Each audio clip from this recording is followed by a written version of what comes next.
വളരെയേറെ തെറ്റിദ്ധാരണകൾക്ക് വിധേയമായ ഒരു വിഷയമാണ് മന്ത്രവും ഉറുക്കും.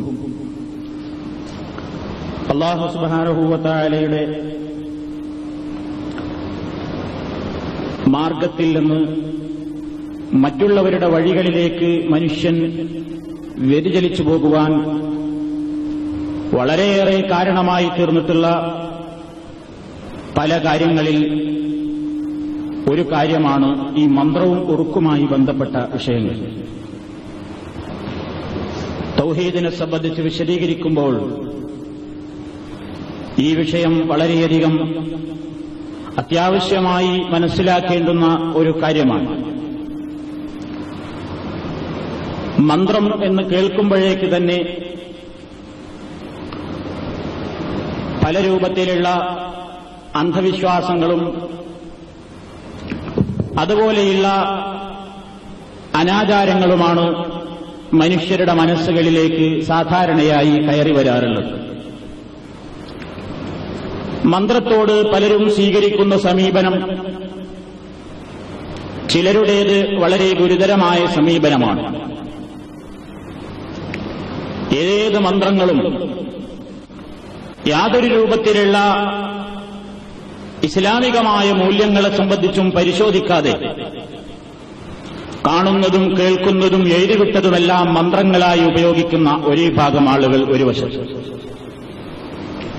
അതുപോലെ തന്നെ ഇങ്ങനെ ഒരു പരിപാടിയേയില്ല, മന്ത്രം എന്നത് തീർത്തും നിഷിദ്ധമാണ്, മന്ത്രിക്കുക എന്നുള്ളത് തനി അന്ധവിശ്വാസമാണ് എന്ന് പറഞ്ഞ് എല്ലാത്തിനെയും നിഷേധിക്കുന്ന ഒരു വിഭാഗം ആളുകൾ വേറൊരു വശത്ത്. ഇത് രണ്ടിന്റെയും മധ്യത്തിലാണ് സത്യം നിലകൊള്ളുന്നത്. തീർത്തും നിഷിദ്ധമായ ഒരു കാര്യമല്ല മന്ത്രം. കിട്ടുന്നതെല്ലാം ഉപയോഗിച്ചുകൊണ്ട് നടത്താവുന്നതുമല്ല മന്ത്രം. മന്ത്രത്തിൽ നിഷിദ്ധമായതും അനുവദനീയമായതുമെല്ലാമുണ്ട്. വേർതിരിച്ച് മനസ്സിലാക്കുക എന്നുള്ളതാണ് ബുദ്ധിയും യുക്തിയും. അതാണ് ഇസ്ലാമിക താൽപര്യവും. അതുകൊണ്ട് അത് സംബന്ധമായി ചില കാര്യങ്ങൾ പരിശുദ്ധ ഖുർആനിലും തിരുസുന്നത്തിലും വന്നിട്ടുള്ള പ്രാർത്ഥനകൾ ഉപയോഗപ്പെടുത്തി രോഗശമനത്തെ പ്രതീക്ഷിക്കുക എന്നുള്ളതാണ് മന്ത്രം കൊണ്ട് ഉദ്ദേശിക്കുന്നത്. നബി സല്ലല്ലാഹു അലൈഹി വസല്ലമിന്റെ കാലത്ത് ഔഫ് ബിൻ മാലിക് റളിയല്ലാഹു തആല അൻഹു എന്ന സ്വഹാബി പറയുകയാണ്, കുന്നാ നർഖാ ഫിൽ ജാഹിലിയ്യത്തി ഫഖുൽനാ യാ റസൂലല്ലാഹ് കൈഫ തറാ ഫീ ദാലിക ഫഖാല അയ്രിദു അലയ്യ റുഖാകും ലാ ബഅസ ബിർറുഖാ മാ ലം തകുൻ ശിർകാ. റവാഹു മുസ്ലിം. ജാഹിലിയ കാലത്ത് ഞങ്ങൾ പല മന്ത്രങ്ങളും മന്ത്രിക്കാറുണ്ടായിരുന്നു. പ്രവാചകരെ, എന്താണ് അങ്ങയുടെ അഭിപ്രായം ഈ മന്ത്രത്തെ സംബന്ധിച്ച്? നബി സല്ലല്ലാഹു അലൈഹി വസല്ലം പറഞ്ഞത്, ലാ ബഅസ ബിർറുഖാ മാ ലം തകുൻ ശിർകാ. ശിർക്കില്ലെങ്കിൽ, ശിർക്കിന്റെ കലർപ്പുകളില്ലെങ്കിൽ ആ മന്ത്രം അനുവദനീയമാണ്, തരക്കേടില്ല, വിരോധമില്ല എന്നാണ് നബി സല്ലല്ലാഹു അലൈഹി വസല്ലം പറഞ്ഞത്. മന്ത്രം, ഞാൻ നേരത്തെ സൂചിപ്പിച്ചു, മന്ത്രം എന്ന് കേൾക്കുമ്പോഴേക്ക് കുറെ കള്ളികളും അല്ലെങ്കിൽ കുറെ പ്രത്യേകമായ വസ്തുക്കൾ തയ്യാറാക്കുകയും എന്നിട്ട് ഹോമവും ജപവും അതുപോലെ തന്നെ ഉറുക്കും നറുക്കും ഏലസും മുട്ടറുക്കലും തട്ടറുക്കലും കോഴിമുട്ടയുടെ പരിപാടിയും കരിക്കിന്റെ പരിപാടിയും തുടങ്ങി ഒട്ടേറെ കാര്യങ്ങളാണ് പെട്ടെന്ന് മനുഷ്യ മനസ്സിലേക്ക് ഓടിവരിക. മന്ത്രം എന്താണെന്ന് ആദ്യം തെറ്റിദ്ധാരണ തീർത്തുകൊണ്ട് മനസ്സിലാക്കാം. ഞാൻ നേരത്തെ സൂചിപ്പിച്ചു, അല്ലാഹുവിന്റെ പരിശുദ്ധ ഖുർആൻ, മഹാനായ നബി കരീം സല്ലല്ലാഹു അലൈഹി വസല്ലമിന്റെ ഹദീസുകൾ, അവയിൽ സ്ഥിരപ്പെട്ടു വന്നിട്ടുള്ള പ്രാർത്ഥനകൾ രോഗശമനത്തിന് വേണ്ടി ഉപയോഗിക്കുന്നതാണ് ഇസ്ലാമിൽ അനുവദിക്കപ്പെടുന്ന മന്ത്രം. അതുപോലെ തന്നെ നബി സല്ലല്ലാഹു അലൈഹി വസല്ലം കാണിച്ചിരുന്ന കുറെ മന്ത്രങ്ങൾ ഒരു സത്യവിശ്വാസിയായ മനുഷ്യൻ രാത്രിയിൽ ഉറങ്ങാൻ കിടക്കുമ്പോൾ ശുദ്ധിയോടുകൂടി അവന്റെ കിടക്കറയിൽ ചെന്നിരിക്കുകയും എന്നിട്ട് സൂറത്ത് ഇഖ്ലാസ് അഥവാ ഖുൽ ഹുവല്ലാഹു അഹദ് എന്ന് തുടങ്ങുന്ന അധ്യായവും ഖുൽ അഊദു ബിറബ്ബിൽ ഫലഖും ഖുൽ അഊദു ബിറബ്ബിൻ നാസും 3 പ്രാവശ്യം വീതം ഓതുകയും 2 കൈകളും കൂട്ടിപ്പിടിച്ച് അതിലേക്ക് ഊതുകയും ആ കൈകൊണ്ട് തലമുതൽ ശരീരത്തിന്റെ മിക്ക ഭാഗങ്ങളിലും തടവുകയും ചെയ്യുക എന്നുള്ളത് പ്രവാചകചര്യയിൽ സ്ഥിരപ്പെട്ടു വന്ന മന്ത്രത്തിനൊരു ഉദാഹരണമാണ്. ഇതാണ് ഇസ്ലാമിൽ അനുവദിക്കപ്പെട്ട മന്ത്രത്തിന്റെ ഒരു രൂപം. അതുപോലെ തന്നെ രോഗിയായി കഴിഞ്ഞാൽ പല രൂപത്തിലുള്ള പ്രാർത്ഥനകൾ മഹാനായ നബി സല്ലല്ലാഹു അലൈഹി വസല്ലം നമുക്ക് നിർദ്ദേശിച്ചു തന്നിട്ടുണ്ട്. രാത്രിയിൽ ഈ ഉറങ്ങാൻ കിടക്കുന്ന സമയത്തുള്ള ഈ പ്രാർത്ഥന പ്രവാചകൻ അത് പതിവായി ചെയ്തിരുന്നതാണ്. ഒരിക്കൽ നബി സല്ലല്ലാഹു അലൈഹി വസല്ലമിന് അത് ചൊല്ലാൻ മാത്രം ആരോഗ്യം അനുവദിക്കാത്തത്ര ദയനീയമായ ഒരു സ്ഥിതിവിശേഷമുണ്ടായി. ശാരീരികമായി അസ്വാസ്ഥ്യമുണ്ടായി പ്രവാചകന്.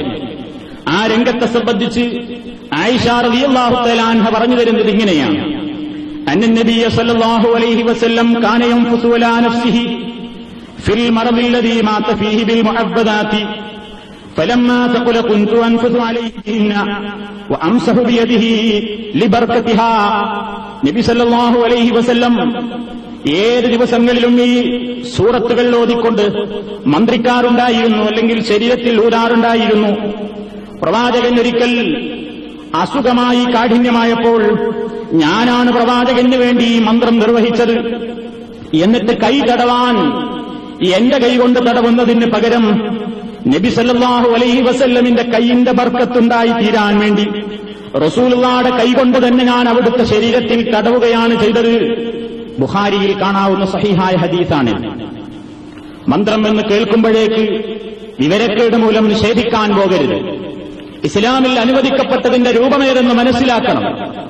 അനനുവദനീയേത്, നിഷിദ്ധമേത്, ശിർക്ക് വരുന്ന രൂപങ്ങളേത് വേർതിരിച്ച് മനസ്സിലാക്കാതെ കണ്ണടച്ചാക്ഷേപിക്കുന്നത് വിഡ്ഢിത്തമാണ്, വിവരക്കേടാണ് എന്നൊരിക്കൽ കൂടി ഓർമ്മപ്പെടുത്തുകയാണ്. അതുപോലെ തന്നെ സൂറത്തുൽ ഫാത്തിഹ ഓതിക്കൊണ്ട് പേൽവിഷം ബാധിച്ചപ്പോൾ സൂറത്തുൽ ഫാത്തിഹയിലൂടെ രോഗശമനം നേടിയതിന് ഹദീസുകളിൽ സ്ഥിരപ്പെട്ടു വന്ന തെളിവുകൾ നമുക്ക് കാണാൻ സാധിക്കും. അതുപോലെ തന്നെ പ്രവാചകൻ സല്ലല്ലാഹു അലൈഹി വസല്ലം നിത്യേനയെന്നോണം അതല്ലെങ്കിൽ പ്രത്യേകമായ സന്ദർഭങ്ങളിലൊക്കെ പ്രാർത്ഥിച്ചിരുന്ന ഒരു പ്രാർത്ഥനയാണ് അഊദു ബികലിമാത്തില്ലാഹി താമ്മാത്തി മിൻ ശർരി മാ ഖലഖ. അല്ലാഹു സുബ്ഹാനഹു വ തആലയുടെ പരിപൂർണമായ വാക്യങ്ങൾ മുഖേന ഞാൻ കാവൽ ചോദിക്കുന്നു. മിൻ ശർരി മാ ഖലഖ, അവൻ പടച്ചിട്ടുള്ള മുഴുവൻ വസ്തുക്കളുടെയും തിന്മയിൽ നിന്ന്. ഇതൊരു മന്ത്രമാണ്. ഈ മന്ത്രം ഫലപ്പെടുന്നൊരു മന്ത്രമാണ്. വിശ്വാസത്തോടുകൂടി അല്ലാഹുവിന്റെ പ്രവാചകൻ നമുക്ക് പഠിപ്പിച്ചു തന്നിട്ടുള്ളൊരു കാര്യമാണ്. അതുപോലെ തന്നെ ജിബ്രീൽ അലൈഹിസ്സലാത്തു വസ്സലാം നബി സല്ലല്ലാഹു അലൈഹി വസല്ലമയ്ക്ക് മന്ത്രിക്കാറുണ്ടായിരുന്നു എന്ന് മുസ്ലിമിലെ ബാബു തിബ്ബി വൽ മർദി വർ റുഖാ എന്ന അധ്യായത്തിൽ നമുക്ക് കാണാൻ സാധിക്കും. അബൂ സഈദുൽ ഖുദ്രി റളിയല്ലാഹു തആല അൻഹു എന്ന സ്വഹാബി പറയുകയാണ്: അന്ന ജിബ്രീൽ അലൈഹിസ്സലാം أتى النبي صلى الله عليه وسلم فقال يا محمد أشتكيت؟ فقال نعم. فقال جبريل عليه السلام بسم الله أرقيك من كل شيء يؤذيك من شر كل نفس أو عين حاسد الله يشفيك بسم الله أرقيك. رواه مسلم. നബി സല്ലല്ലാഹു അലൈഹി വസല്ലം ഒരിക്കൽ രോഗിയായി കിടക്കുമ്പോൾ ജിബ്രീൽ അലൈഹിസ്സലാത്തു വസ്സലാം പ്രവാചകനെ സമീപിച്ചുകൊണ്ട് ചോദിക്കുകയാണ്: യാ മുഹമ്മദ്, ഓ മുഹമ്മദേ, അസ്തകൈത, നിനക്ക് ആരോഗ്യപരമായി പ്രശ്നമുണ്ടല്ലേ, അസുഖമാണല്ലേ? ഫഖാല, റസൂലുള്ളാഹി മൊഴിഞ്ഞു, നഅം, അതെ. ഫഖാല ജിബ്രീൽ അലൈഹിസ്സലാത്തു വസ്സലാം, അന്നേരം ജിബ്രീൽ അലൈഹിസ്സലാത്തു വസ്സലാം പറഞ്ഞു: ബിസ്മില്ലാഹി, അല്ലാഹുവിന്റെ നാമത്തിൽ, അർഖീക, നിന്നെ ഞാൻ മന്ത്രിക്കുന്നു, മിൻ കുല്ലി ശൈഇൻ യുഅദീക, താങ്കളെ ബുദ്ധിമുട്ടിച്ചുകൊണ്ടിരിക്കുന്ന എല്ലാ വസ്തുക്കളുടെ തിന്മയിൽ നിന്നും, മിൻ ശർരി കുല്ലി നഫ്സിൻ ഔ ഐനിൻ ഹാസിദിൻ, അസൂയാലുവിന്റെ നോട്ടത്തിൽ നിന്നും അതുപോലെയുള്ള എല്ലാ തിന്മകളിൽ നിന്നും, താങ്കളെ ബുദ്ധിമുട്ടിച്ചുകൊണ്ടിരിക്കുന്ന മുഴുവൻ പ്രശ്നങ്ങളിൽ നിന്നും അല്ലാഹുവിന്റെ നാമത്തിൽ ഞാൻ താങ്കളെ ഇതാ മന്ത്രിക്കുന്നു. അല്ലാഹു യശ്ഫീക, അല്ലാഹു താങ്കൾക്ക് സുഖം നൽകുമാറാകട്ടെ. ബിസ്മില്ലാഹി അർഖീക, അല്ലാഹുവിന്റെ നാമത്തിൽ താങ്കളെ ഞാൻ മന്ത്രിക്കുന്നു എന്ന് ജിബ്രീൽ അലൈഹിസ്സലാത്തു വസ്സലാം മഹാനായ റസൂലുള്ളാഹി സ്വല്ലല്ലാഹു അലൈഹി വസല്ലമിനെ മന്ത്രിക്കുകയുണ്ടായി. ഇസ്ലാമിൽ മന്ത്രം ഈ നിലക്ക് അനുവദനീയമാണ് എന്നാണ് ഈ സ്ഥിരപ്പെട്ട തെളിവുകളെല്ലാം നമുക്ക് പഠിപ്പിച്ചു തരുന്നത്. അതുപോലെ തന്നെ നബി സല്ലല്ലാഹു അലൈഹി വസല്ലമിന്റെ അടുക്കൽ ഉസ്മാൻ ഇബ്നു അബ്ദുല്ലാഹ് റളിയല്ലാഹു അൻഹു എന്ന സ്വഹാബി ഒരാവലാദിയുമായി വരികയുണ്ടായി. അന്നഹു ശക്കാ ഇലാ റസൂലില്ലാഹി സ്വല്ലല്ലാഹു അലൈഹി വസല്ലം വജഅൻ യജിദുഹു ഫീ ജസദിഹി മുൻദു അസ്ലമ. തന്റെ ശരീരത്തിലുള്ള ഒരു മുറിവ് നബിയെ എന്നെ വല്ലാതെ അലോസരപ്പെടുത്തുന്നു, ഞാനെന്ത് ചെയ്യണമെന്ന് അദ്ദേഹം റസൂലുള്ളാഹിയോട് ചോദിച്ചപ്പോൾ ഫഖാല നബിയു സല്ലല്ലാഹു അലൈഹി വസല്ലം, നബി സല്ലല്ലാഹു അലൈഹി വസല്ലം പറഞ്ഞു, ലഅ യദക അലല്ലദീ തഅല്ലമ മിൻ ജസദിക വഖുൽ ബിസ്മില്ലാഹി സലാസൻ വഖുൽ സബ്അ മർറാത്തിൻ അഊദു ബിഇസ്സത്തില്ലാഹി വഖുദ്റതിഹി മിൻ ശർരി മാ അജിദു വഉഹാദിറു. റവാഹു മുസ്ലിം. പ്രവാചകൻ പറഞ്ഞു അദ്ദേഹത്തോട്, ഉസ്മാനെ, നീ വഴയതക്ക, നിന്റെ കൈയിനെ വെക്കുക, അലല്ലദീ തഅല്ലമ മിൻ ജസദിക, നിന്റെ ശരീരത്തിൽ എവിടെയാണ് നിനക്ക് വേദന അനുഭവപ്പെടുന്നതെങ്കിൽ ആ സ്ഥലത്ത് നിന്റെ കൈവച്ചുകൊണ്ട് ബിസ്മില്ലാഹി എന്ന് 3 പ്രാവശ്യം പറയുകയും 7 പ്രാവശ്യം അഊദു ബിഇസ്സത്തില്ലാഹി വഖുദ്റതിഹി മിൻ ശർരി മാ അജിദു വഉഹാദിറു എന്ന് പറയുകയും ചെയ്യുക എന്ന് നബി സല്ലല്ലാഹു അലൈഹി വസല്ലം ഓർമ്മപ്പെടുത്തുകയുണ്ടായി. എന്താണ് അതിന്റെ അർത്ഥം? അഊദു, ഞാൻ രക്ഷ തേടുന്നു, ബിഇസ്സത്തില്ലാഹ്, അല്ലാഹുവിന്റെ പ്രതാപം ഒന്നുകൊണ്ട്, വഖുദ്റതിഹി, അവന്റെ ശക്തി കൊണ്ടും, മിൻ ശർരി മാ അജിദു, ഞാൻ ഇന്ന് അനുഭവിച്ചുകൊണ്ടിരിക്കുന്ന ഈ തിന്മയിൽ നിന്ന്, വഉഹാദിറു, ഞാൻ ഭയപ്പെട്ടുകൊണ്ടിരിക്കുന്നവയുടെ തിന്മയിൽ നിന്ന് റബ്ബിന്റെ പ്രതാപം മുഖേന, അവന്റെ ഖുദ്റത്ത് മുഖേന ഞാനിതാ രക്ഷ ചോദിക്കുന്നു എന്ന് 7 പ്രാവശ്യം നീ പറഞ്ഞേക്ക് ഉസ്മാനെ എന്ന് മഹാനായ നബി സല്ലല്ലാഹു അലൈഹി വസല്ലം അദ്ദേഹത്തോട് ഉപദേശിക്കുകയുണ്ടായി എന്ന് മുസ്ലിമിൽ സഹീഹായ നിലക്ക് തന്നെ സ്ഥിരപ്പെട്ടു വന്നിരിക്കുകയാണ്. ഇതൊക്കെയും അനുവദനീയമായ മന്ത്രങ്ങളുടെ പട്ടികയിൽ വരുന്നതാണ്. അബ്ദുൽ അസീസ് റളിയല്ലാഹു അൻഹു അദ്ദേഹം പറയുകയാണ്, ദഖൽതു അനാ വസാബിത് അലാ അനസ് ഇബ്നു മാലിക് ഫഖാല സാബിത് യാ അബാ ഹംസ اشتكيت فقال أنس ألا أرقيك برقية رسول الله صلى الله عليه وسلم قال بلى قال اللهم رب الناس مذهب البأس اشف أنت الشافي لا شافي إلا أنت شفاء لا يغادر سقما. റവാഹുൽ ബുഖാരി. എല്ലാം സ്ഥിരപ്പെട്ടു വന്ന ഹദീസുകളാണ്. ഞാൻ അബ്ദുൽ അസീസ് റളിയല്ലാഹു അൻഹു പറയുകയാണ്, ഞാനും സാബിത്ത് റളിയല്ലാഹു അൻഹുവും അനസ് ഇബ്നു മാലിക് എന്ന സ്വഹാബിയുടെ അരികിലേക്ക് പ്രവേശിച്ചുകൊണ്ട് ഞാൻ അദ്ദേഹത്തോട് പറഞ്ഞു, യാ അബാ ഹംസ, അല്ലയോ അനസേ, ഇഷ്തകൈതു, എനിക്ക് അസുഖമുണ്ട്, എന്താണ് നിങ്ങൾ പരിഹാരം പ്രവാചകനിൽ നിന്ന് വല്ലതും മനസ്സിലാക്കിയിട്ടുണ്ടോ? ഫഖാല അനസ്, അന്നേരം സഹാബിയായ അനസ് റളിയല്ലാഹു അൻഹു ഉപദേശിക്കുകയാണ്, അലാ അർഖീക ബിറുഖിയത്തി റസൂലില്ലാഹി സ്വല്ലല്ലാഹു അലൈഹി വസല്ലം, അല്ലാഹുവിന്റെ റസൂല് മന്ത്രിക്കാറുണ്ടായിരുന്ന ഒരു മന്ത്രം ഞാൻ നിനക്ക് പരിചയപ്പെടുത്തുകയാണ്, നിന്നെ ഞാൻ ആ മന്ത്രം മുഖേന മന്ത്രിക്കട്ടെയോ? ഖാല ബല, അങ്ങനെ ചെയ്യണമെന്ന് അദ്ദേഹം പറഞ്ഞു. അന്നേരം അനസ് റളിയല്ലാഹു അൻഹു പ്രവാചകൻ ചെയ്തിരുന്നത് പോലെയുള്ള ഒരു മന്ത്രം ഇദ്ദേഹത്തിന്റെ രോഗശമനത്തിന് വേണ്ടി മന്ത്രിക്കുകയാണ്. എന്തായിരുന്നു ആ മന്ത്രത്തിലെ പദങ്ങൾ? അല്ലാഹുമ്മ റബ്ബന്നാസ്, അല്ലാഹുവേ, ജനങ്ങളുടെ രക്ഷിതാവായ അല്ലാഹുവേ, മുദ്ഹിബൽ ബഅസി, എല്ലാ ബുദ്ധിമുട്ടുകളെയും നീക്കിക്കളയുന്ന നാഥ, ഇശ്ഫി, നീ ശിഫ നൽകണം, അൻത ശാഫി, കാരണം നീ മാത്രമാണ് സുഖം നൽകാൻ കഴിവുള്ള ഒരേ ഒരു ശക്തി, ലാ ശാഫിയ ഇല്ല അൻത, നീയല്ലാതെ സുഖപ്പെടുത്തുന്നവൻ ഇല്ലേ ഇല്ല, ശിഫാഅൻ, എങ്ങനത്തെ ശമനമാണ് ഞാൻ ഉദ്ദേശിക്കുന്നതെന്നോ, ലാ യുഗാദിറു സഖമ, യാതൊരു വേദനയും ബാക്കിയാകാത്ത രൂപത്തിൽ പടച്ചവനെ ഈ സഹോദരന് നീ രോഗശമനം നൽകണേ എന്ന് അനസ് റളിയല്ലാഹു അൻഹു മഹാനായ നബി സല്ലല്ലാഹു അലൈഹി വസല്ലമിൽ നിന്ന് പഠിച്ച ഒരു മന്ത്രം അബ്ദുൽ അസീസ് റളിയല്ലാഹു സാബിത്ത് റളിയല്ലാഹു തആല അൻഹുവിനോട് മന്ത്രിക്കുകയാണ് എന്ന് ബുഖാരിയിൽ നമുക്ക് വായിക്കാൻ സാധിക്കും. ഇതുപോലെ തന്നെ റസൂലുള്ളാഹി സ്വല്ലല്ലാഹു അലൈഹി വസല്ലം നമ്മളോട് പറയുന്നു, പ്രവാചകന്റെ ജീവിതത്തിൽ തന്നെ അബ്ദുല്ലാഹി ഇബ്നു അബ്ബാസ് റളിയല്ലാഹു അൻഹു എന്ന സ്വഹാബി പറയുകയാണ്, അന്ന റസൂലുള്ളാഹി സ്വല്ലല്ലാഹു അലൈഹി വസല്ലം കാന യഖൂലു ഇൻദൽ കർബി ലാ ഇലാഹ ഇല്ലല്ലാഹുൽ അലീമുൽ ഹലീം, ലാ ഇലാഹ ഇല്ലല്ലാഹു റബ്ബുൽ അർശിൽ അലീം, ലാ ഇലാഹ ഇല്ലല്ലാഹു റബ്ബുസ് സമാവാതി സബ്ഇ വറബ്ബുൽ അർളി വറബ്ബുൽ അർശിൽ കരീം. റവാഹുൽ ബുഖാരി.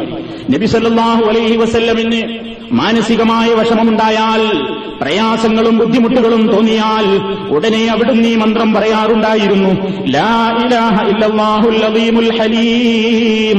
മഹാനും വിവേകിയുമായ റബ്ബല്ലാതെ ആരാധനക്കർഹനായി മറ്റാരുമില്ല. ലാ ഇലാഹ ഇല്ലല്ലാഹു റബ്ബുൽ അർശിൽ അളീം. മഹത്തായ സിംഹാസനത്തിന്റെ ഉടമസ്ഥനായ റബ്ബല്ലാതെ ആരാധനക്കർഹനായി മറ്റാരുമില്ല. ലാ ഇലാഹ ഇല്ലല്ലാഹു റബ്ബുസ് സമാവാതിസ് സബ്ഇ വറബ്ബുൽ അർളി വറബ്ബുൽ അർശിൽ കരീം. മഹത്തായ സിംഹാസനത്തിന്റെയും ഭൂമിയുടെയും ഏഴാകാശങ്ങളുടെയും റബ്ബായ അല്ലാഹു അല്ലാതെ ആരാധനക്കർഹനായ ഒരൊറ്റ ശക്തിയുമില്ല എന്ന അർത്ഥം വരുന്ന ഈ പ്രാർത്ഥന നബി സല്ലല്ലാഹു അലൈഹി വസല്ലം വിഷമവും പ്രയാസവും കൊണ്ട് കഷ്ടപ്പെടുമ്പോൾ അങ്ങനെ പറയാറുണ്ടായിരുന്നു, അങ്ങനെ പ്രാർത്ഥിക്കാറുണ്ടായിരുന്നു, മന്ത്രിക്കാറുണ്ടായിരുന്നു എന്ന് ബുഖാരിയിൽ നിന്ന് നമുക്ക് മനസ്സിലാക്കുവാൻ സാധിക്കും. ഇങ്ങനെ വ്യത്യസ്തങ്ങളായ നിരവധി സന്ദർഭങ്ങളിലുള്ള പ്രാർത്ഥനകൾ നബി സല്ലല്ലാഹു അലൈഹി വസല്ലം നമുക്ക് പഠിപ്പിച്ചു തന്നിട്ടുണ്ട്. ഇത് തന്നെയാണ് ഒരു രോഗിയെ കാണാൻ പോകുന്ന സന്ദർഭത്തിൽ നമ്മുടെ ഭാഗത്ത് നിന്നുണ്ടായിരിക്കേണ്ട ഒരു മന്ത്രം. രോഗിയുടെ ശരീരത്തിൽ തടവുകയും അദ്ദേഹത്തിന് വേണ്ടി ഈ മന്ത്രം മന്ത്രിക്കുകയും ചെയ്യേണ്ടതാണ്. നേരത്തെ സാബിത്ത് റളിയല്ലാഹു അൻഹുവിനോട് നബി സല്ലല്ലാഹു അലൈഹി വസല്ലമിൽ നിന്ന് പഠിച്ചു കേട്ട ഒരു മന്ത്രം പറഞ്ഞില്ലേ, അതാണ് രോഗശമനത്തിന് വേണ്ടി രോഗിയെ സന്ദർശിക്കുമ്പോൾ നമ്മളും മന്ത്രിക്കേണ്ടത്. അല്ലാഹുമ്മ റബ്ബന്നാസ് മുദ്ഹിബൽ ബസ് ഇശ്ഫി അൻത ശാഫി ലാ ശിഫാഅ ഇല്ലാ ശിഫാഉക ശിഫാഅൻ ലാ യുഗാദിറു സഖമ. ഇതൊരു അനുവദിക്കപ്പെട്ട മന്ത്രമാണ്. ഇതിലൊക്കെയും പരിശുദ്ധ ഖുർആനിന്റെ ആയത്തുകൾ, നബി സല്ലല്ലാഹു അലൈഹി വസല്ലം പഠിപ്പിച്ചിരുന്ന പ്രാർത്ഥനകൾ, ഇവ മുഖേന മാത്രമേ ഇസ്ലാമിൽ മന്ത്രം അനുവദനീയമായിട്ടുള്ളൂ. ഇന്ന് ഓരോ രൂപത്തിലുള്ള മന്ത്രങ്ങളാണ് ജനങ്ങൾ നടത്തിക്കൊണ്ടിരിക്കുന്നത്. അനുവദിക്കപ്പെടുന്ന മന്ത്രങ്ങൾ ഇങ്ങനെയാണ്. ഇത് നമുക്ക് ചെയ്യാവുന്നതാണ്. പരിശുദ്ധ ഖുർആനിന്റെ ആയത്തുകൾ ഉപയോഗപ്പെടുത്തിക്കൊണ്ട്, ഹദീസുകളിൽ വന്ന പ്രാർത്ഥനകൾ ഉപയോഗപ്പെടുത്തിക്കൊണ്ട് അല്ലാഹു സുബ്ഹാനഹു വ തആല നിശ്ചയിച്ച ആ രീതിയിലൂടെ നമുക്കത് മന്ത്രിക്കാവുന്നതാണ്. ഇന്ന് കാണുന്ന മന്ത്രങ്ങൾ ഇവയുമായി യാതൊരു ബന്ധവുമില്ലാത്തവയാണ്. ഹോമം എന്ന പേരിൽ, ജപം എന്ന പേരിൽ, മുട്ടറുക്കലുകൾ എന്ന പേരിൽ, അതുപോലെയുള്ള പല പ്രവർത്തനങ്ങളും, വീട്ടിലൊരു കുഴി കുഴിച്ച് അതിൽ കുറെ തീയിട്ട് കുന്തിരിക്കവും അതുപോലെയുള്ള ഒരുപാട് സാധനങ്ങളും അതിൽ ചേർത്തുകൊണ്ട് ആകെ കൂടി പുകയിച്ചുകൊണ്ട് ഒരു ഭക്തിദായകമായ അന്തരീക്ഷം സൃഷ്ടിക്കുന്ന ഹോമത്തിന്റെ ഏർപ്പാട്, അതുപോലെ തന്നെ മുട്ടറുക്കുക എന്ന് പറയുന്ന പരിപാടി, ഒരു തേങ്ങ പൊളിച്ച് അതിന്റെ മുരിയെല്ലാം വൃത്തിയായി കളഞ്ഞ് മിനുസമാകുന്ന രൂപത്തിൽ അതിന്റെ ചിരട്ടയുടെ ഭാഗത്തുള്ള എല്ലാ തൊലികളും ആരികളുമൊക്കെ നീക്കി വീട്ടിന്റെ ഉമ്മറപ്പടിയിൽ വാതിലെല്ലാം തുറന്നിട്ട് മധ്യഭാഗത്ത് ഈ തേങ്ങ വെച്ചുകൊണ്ട് ഒരൊറ്റ വെട്ടുവെട്ടി രണ്ട് ഭാഗത്തേക്കും യാതൊരു പ്രയാസവുമില്ലാതെ തേങ്ങയെ തെറിച്ചു പോകുന്ന പരിപാടിക്കാണ് മുട്ടറുക്കൽ എന്ന് പറയുന്നത്. അതൊരു ബുദ്ധിമുട്ടറുക്കലാണത്രേ. പിശാച്ചിനെ പോക്കാൻ വേണ്ടി വീടുകളിൽ ചെറിയ ചെറിയ ഹോളുകൾ ഉണ്ടാക്കാറുണ്ട്.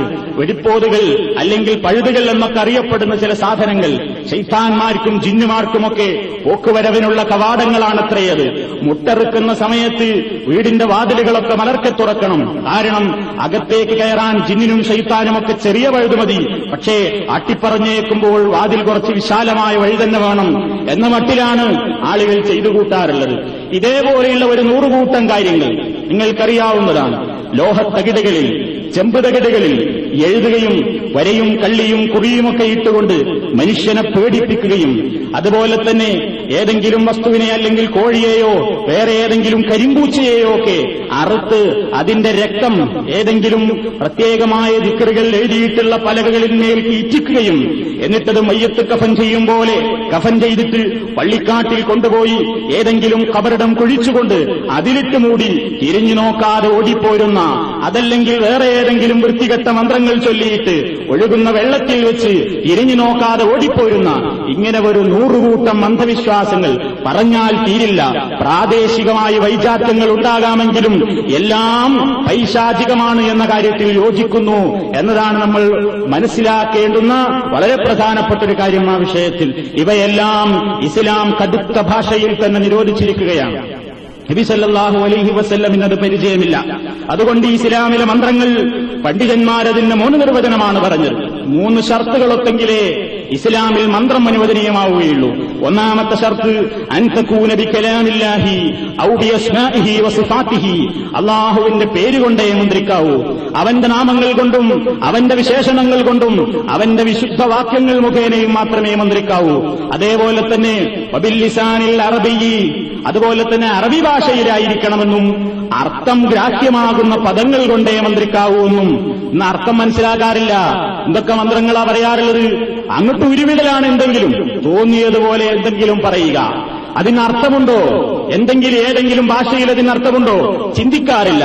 കുറെ അക്ഷരങ്ങൾ, അറബിയിലുള്ള അക്ഷരങ്ങൾ ഒരുമിച്ച് കൂട്ടിക്കൊണ്ട് ഒരു ശബ്ദമുണ്ടാക്കി അതുകൊണ്ട് പ്രത്യേകമായ ഒരു അന്തരീക്ഷമൊക്കെ സൃഷ്ടിച്ച്, കുന്തിരിക്കവും മറ്റുമൊക്കെ പുകച്ച് ഒരു പ്രത്യേകമായ അന്തരീക്ഷമൊക്കെ സൃഷ്ടിച്ച് അതിൽ ചില മന്ത്രങ്ങൾ ഉരുവിട്ടുകൊണ്ട് മനുഷ്യനെ തട്ടിപ്പിനിരയാക്കുന്ന പിശാചുക്കൾ. ആ മന്ത്രവും ഇസ്ലാമുമായി യാതൊരു ബന്ധവുമില്ല. ഐക്കല്ലുകൾ കണ്ടിട്ടില്ലേ? ഐക്കല്ലുകളിൽ എന്താണ് കാണാറുള്ളത്? എന്താണതിൽ എഴുതിയിട്ടുള്ളത്? തുറക്കാൻ പേടിയല്ലേ പലർക്കും? ഐക്കല്ലൊന്ന് പൊളിച്ചു നോക്കിയാൽ അതിലിങ്ങനെ കുറെ കള്ളികൾ വരച്ച് കുറെ അക്ഷരങ്ങൾ ഇങ്ങനെ എഴുതിയിരിക്കുകയാണ്. ആൽഫബറ്റ് പഠിപ്പിക്കുന്ന രൂപത്തിൽ ഓരോ അക്ഷരങ്ങൾ ഇങ്ങനെ എഴുതിയിരിക്കുകയാണ്. പുള്ളിയും കുത്തുമോ ഫതഹും കുസ്റുമോ ഒന്നും ഇടാത്ത രീതിയിലാണ് അങ്ങനെ ഐക്കല്ല് എഴുതാറുള്ളത്. ഒരുപാട് ഐക്കല്ലുകൾ ഞാൻ തുറന്നു നോക്കിയിട്ടുണ്ട്. എല്ലാ ഐക്കല്ലുകളിലും ഇത് തന്നെയാണ് കാര്യമുള്ളത്. വിശ്വാസം രൂഢമൂലമായിട്ടില്ലാത്ത ആളുകളുടെ അരയും കൈയും കാലുമൊക്കെ തപ്പി നോക്കിയാൽ ഇപ്പോഴും ഒരുപക്ഷേ ഉറുക്കുകളും നൂലുകളുമൊക്കെ കിടപ്പുണ്ടാകും. പല ആളുകൾക്കും ഈ നിലക്കുള്ള ഐക്കല്ലുകളൊന്ന് തുറന്നു നോക്കാൻ പേടിയാണ്. തൗഹീദ് പറയുന്ന ആളുകൾക്ക്, ലാ ഇലാഹ ഇല്ലല്ലാഹ് വിശ്വാസമുള്ള ആളുകൾക്ക് പോലും ഇതൊന്ന് തുറന്നേ എന്ന് പറഞ്ഞാൽ അവന്റെയും കൈയും കാലും വിറക്കാറുണ്ട്. അങ്ങനെ വിറക്കേണ്ടതില്ല. ധൈര്യമായി തുറക്കാൻ പറ്റണം. തുറന്നാൽ കാണുന്നതൊക്കെ അല്ലാഹു അല്ലാത്തവരുടെ പേരിലുള്ള മന്ത്രങ്ങളാണ് അവയിൽ എഴുതി വെച്ചിട്ടുള്ളത്. അതുപോലെ തന്നെ ഓരോ നിലക്കുള്ള മന്ത്രങ്ങളെ സംബന്ധിച്ചും പറയുകയാണെങ്കിൽ, ഞാൻ നേരത്തെ പറഞ്ഞു അപസ്മാരത്തിനുള്ളൊരു മന്ത്രമുണ്ട് മൗലീദിന്റെ കിതാബിൽ. മൗലീദിന്റെ കിതാബിൽ നിന്ന് പകർത്തി എഴുതിയ ഒരു അപസ്മാരത്തിന്റെ മന്ത്രം കേൾപ്പിക്കുകയാണ്. അല്ലാഹു സുബ്ഹാനഹു വ തആല അല്ലാത്തവരോടുള്ള പ്രാർത്ഥനയാണ് അവരതിലൂടെയെല്ലാം ജനങ്ങളെ പഠിപ്പിച്ചുകൊണ്ടിരിക്കുന്നത്. അതിൽ പറയുന്ന പരീക്ഷിച്ച് ഫലം കണ്ടത് എന്ന നിലക്ക് തന്നെ പരിചയപ്പെടുത്തിയിട്ടുള്ള ഒരു മന്ത്രമുണ്ട്. എന്താണ് അതിൽ പറയുന്നത്? അപസ്മാര രോഗമുണ്ടായാൽ മന്ത്രിക്കാൻ പറയുന്നൊരു മന്ത്രം, ഉഖ്റുജ് മിൻ കുല്ലി സൂഇൻ മറദിൻ വഅയ്നിൻ വജിന്നിൻ വശൈത്താനിൻ വറൂഹാനിയ അജ്ബ് യാ ജിബ്രീൽ യാ മികായിൽ യാ ഇസ്രാഫീൽ യാ ഇസ്രായീൽ യാ തൻഗാഫീൽ യാ ലൗഹായിൽ ബിഹഖി ലാ ഇലാഹ ഇല്ലല്ലാഹു മുഹമ്മദുർ റസൂലുള്ളാഹ് മുജറബുൻ. എന്തായാലും എഴുതിയിട്ടുള്ളതെന്നറിയോ? മുജറബ് എന്ന അർത്ഥം പരീക്ഷിച്ച് ഫലം കണ്ട മന്ത്രാണ്. ഇതിൽ യാതൊരു സംശയവും വേണ്ട. പരീക്ഷിച്ച് ഫലം കിട്ടിയതാ. എന്തായാലും പറയുന്നത് ഉഖ്റുജ്, എല്ലാ തിന്മകളിൽ നിന്നും പുറത്തിറങ്ങിക്കോ, എല്ലാ രോഗവും മാറട്ടെ, എല്ലാ കണ്ണും പോകട്ടെ, എല്ലാ ജിന്നും പോട്ടെ, എല്ലാ ശൈത്താനും പോട്ടെ, എല്ലാ റുഹാനികളും ഇറങ്ങട്ടെ. അതുകൊണ്ട് ഉത്തരം തരണം. അജ്ബ് യാ ജിബ്രീൽ, ജിബ്രീലേ ഉത്തരം തായോ, മികായിലേ ഉത്തരം തായോ, ഇസ്രാഫീലേ ഉത്തരം തായോ, അസ്രായിലേ ഉത്തരം തായോ, തൻകാഫിയിലെ ഉത്തരം തായോ, ലൗഹായിലെ എന്ന് പിശാചുക്കളെ വേരാരും അല്ലാഹുവാലും. മലക്കുകളിൽ മുസ്ലിമീങ്ങൾ വിശ്വസിക്കുന്ന മലക്കുകളിൽ തൻകാഫിയിലില്ല, ലൗഹായിലില്ല, അസ്രായിൽ വരെ ഇസ്ലാമികമായി സ്ഥിരപ്പെടാത്തൊരു പേരാണ്. ഇബ്രീലും മീകായിലും ഇസ്രാഫീലും അല്ലാതെ അസ്രായിൽ പോലും സ്ഥിരപ്പെട്ടിട്ടില്ല. മലക്കുൽ മൗത്ത് എന്നാണ്, മരണത്തിന്റെ ദൂതൻ, മരണത്തിന്റെ മലക്ക് എന്നാണ് ഖുർആനും സുന്നത്തും പരിചയപ്പെടുത്തിയിട്ടുള്ളത് എന്ന് കൂട്ടത്തിൽ ഓർമ്മപ്പെടുത്തുകയാണ്. എന്നിട്ടിതാ അന്ധവിശ്വാസികൾ കുറെ പേരുകൾ ഉണ്ടാക്കിയിരിക്കുന്നു. തൻകാഫിയില്, ലൗഹായില്, എന്നിട്ട് അവസാനം ബിഹഖി, പടച്ചവനെ പറ്റിക്കാൻ വേണ്ടി ലാ ഇലാഹ ഇല്ലല്ലാഹു മുഹമ്മദുർ റസൂലുള്ളാഹ് അവസാനം വിച്ഛേദിക്കുക. ആയത്തും ഹദീസും കൊണ്ടാണ് ഞങ്ങൾ മന്ത്രിക്കുന്നത് എന്ന് പറഞ്ഞിട്ട് ഇങ്ങനെ ആയത്തിന്റെയും ഹദീസിന്റെയും ഒക്കെ നല്ല വാക്യങ്ങളുടെയും ഒക്കെ തലയും വാലും മുറിച്ച് അതിലൊക്കെ ശൈത്താനിയത്ത് കുത്തിക്കയറ്റിക്കൊണ്ട് മന്ത്രം കഴിച്ചുകൊണ്ടിരിക്കുന്ന ഈ മന്ത്രങ്ങൾ ഇസ്ലാമിൽ അനുവദനീയമായ മന്ത്രങ്ങളല്ല. അതുകൊണ്ട് തന്നെ അർത്ഥമില്ലാത്ത മന്ത്രങ്ങൾ ഇസ്ലാം നിഷിദ്ധമായി തന്നെ കാണുന്നു. ഇനിയും നോക്കൂ നിങ്ങൾ, വേറെ ചില പേരുകൾ മന്ത്രങ്ങളായിട്ട് ആളുകൾ എഴുതി വെക്കാറുണ്ട്. ബദരീകളുടെ പേരുകൾ ഫ്രെയിം ചെയ്തുകൊണ്ട് വീട്ടിൽ തൂക്കാറില്ലേ? കള്ളങ്ങൾ, കളികളും അതുപോലെ തന്നെ കോളങ്ങളുമൊക്കെ വരച്ചിട്ട് അതിലിങ്ങനെ ബദരീങ്ങളുടെ പേര്. അതുപോലെ തന്നെ ഇബ്രാഹിം ബാദ്ഷായുടെ പേരിങ്ങനെ വെറുതെ ഫ്രെയിം ചെയ്ത് വെക്കുക. പല ഐക്കല്ലുകളും തുറന്നു നോക്കിയപ്പോ, ഏർവാടിയിൽ നിന്ന് കിട്ടുന്ന ഐക്കല്ല് തുറന്നു നോക്കിയപ്പോ അതിൽ കാണുന്നതെന്താ? എഴുതാൻ വരെ ഈ ദല്ലാളന്മാർക്ക് സമയമില്ല, കുറിക്കാൻ വരെ ഈ മൊല്ലമാർക്ക് സമയം ചെലവഴിക്കേണ്ടതില്ല. അതുകൊണ്ട് പ്രസ്സുകാരെ ഏൽപ്പിച്ചിരിക്കുകയാണ്. അവരെത്രയോ ലേബലുകൾ ഒന്നിച്ച് പായക്കണക്കിൽ അടിച്ചുവിടുകയാണ്. അതിൽ നിന്ന് കഷ്ണം കഷ്ടമായി കട്ട് ചെയ്ത് അതൊരു ചെമ്പുരകഥയാക്കിക്കൊണ്ട് കൊടുക്കുകയാണ്. ജ്വല്ലറികളിൽ അതേപോലെ തന്നെയുള്ള വർക്ക്ഷോപ്പുകളിലുമൊക്കെ ഈ സ്വർണത്തിനും ആഭരണത്തിനും ഒന്നും ചെലവില്ലെങ്കിലും ഐക്കല്ലുകളുടെ കൂടുകൾക്ക് ഏറ്റവും കൂടുതൽ ചെലവുണ്ട് എന്ന് അതുമായി ബന്ധപ്പെട്ടവരോട് നാട്ടിൽ അന്വേഷിച്ചാൽ നമുക്ക് മനസ്സിലാക്കുവാൻ സാധിക്കും. അതൊക്കെ ഒന്ന് പൊളിക്കാൻ ധൈര്യണ്ടോ? പൊളിച്ചിട്ട് അതിന്റെ ഉള്ളിലുള്ള ഒന്ന് തുറന്നു നോക്കുമ്പോ അതിൽ കാണുന്നത് എന്താ? ഒരു സ്റ്റിക്കറാണ്. അതിൽ സീലടിച്ചിരിക്കുകയാണ്. എഴുതാൻ സമയമല്ല, പണം പിടുങ്ങണ്ടേ. അതുകൊണ്ട് അതിൽ പേര് വെച്ചിരിക്കുന്നു അന സുൽത്താൻ ഇബ്രാഹിം ബാദ്ഷാ. അതാണ് എഴുതിയിട്ടുള്ളത്. ഞാൻ സുൽത്താൻ ഇബ്രാഹിം ബാദ്ഷയാണ്. അതിങ്ങനെ ഒരു കറുത്ത ചരട് കൊണ്ട് വരിഞ്ഞുകെട്ടി ആ കടലാസ് കാണാത്ത രൂപത്തിൽ തന്നെ വരിഞ്ഞുകെട്ടി കൃത്യമായി ഭദ്രമായി കഴുത്തിലും കൈത്തണ്ടയിലും ഒക്കെ കെട്ടിയാൽ ഈ അന്ധവിശ്വാസി വിചാരിക്കുന്നത് ഇത് ഞാൻ സുൽത്താൻ ഇബ്രാഹിം ബാദ്ഷയാണ്. ആരാണ് ബാദ്ഷാ? ശത്രുക്കളെ അരിഞ്ഞു വീഴ്ത്തിയ, കൊള്ളക്കാരെ തകർത്ത് കളഞ്ഞ, ഏത് ശത്രുവിനെയും നേരിടാനുള്ള വീര്യം ഈ ഒരു ഐക്കല്ലിനുണ്ട് എന്ന് വിശ്വസിച്ചുകൊണ്ട് കെട്ടി നടക്കുന്ന മഠയന്മാർ. പൈസ മാത്രമല്ല അവരുടേത് പോയത്, ലാ ഇലാഹ ഇല്ലല്ലാഹും പോയിട്ടുണ്ട്. ഈ നിലക്കുള്ള മന്ത്രങ്ങളും ഈ നിലക്കുള്ള ഐക്കല്ലുകളും ഇസ്ലാം ഒരിക്കലും അനുവദിച്ചിട്ടുള്ള കാര്യങ്ങളല്ല.